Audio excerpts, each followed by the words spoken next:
کہتے ہیں ایک دن ایک عالم وضو کرنے میں مشغول تھے۔ ایک شخص جلدی میں آیا، وضو کیا اور جا کر نماز پڑھنا شروع کر دی۔ عالم کا معمول تھا وہ وضو کے تمام مستحبات بھی بجا لاتے اور دعائیں بھی پڑھتے تھے۔ جب وہ وضو سے فارغ ہو کر مسجد میں داخل ہونے لگے تو دیکھا وہ شخص نماز پڑھ کر باہر نکل رہا ہے۔ انہوں نے پوچھا کیا کر رہا تھا؟ اس نے کہا کچھ نہیں۔ انہوں نے کہا تو کچھ نہیں کر رہا تھا؟ اس نے کہا نہیں۔ اسے معلوم تھا کہ اگر کہوں گا کہ نماز پڑھ رہا تھا تو عالم اس کی نماز میں ڈھیر سارے نقص نکال مارے گا۔ انہوں نے کہا میں نے خود تجھے نماز پڑھتے دیکھا ہے۔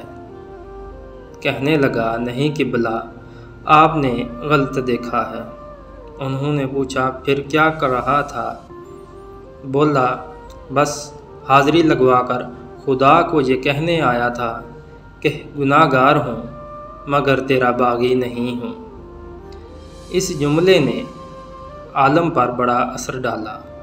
واقعے کے بعد کافی مدت تک جب ان سے پوچھا جاتا آپ کیسے ہیں، جواب دیتے گناہ گار ہوں مگر باغی نہیں ہوں۔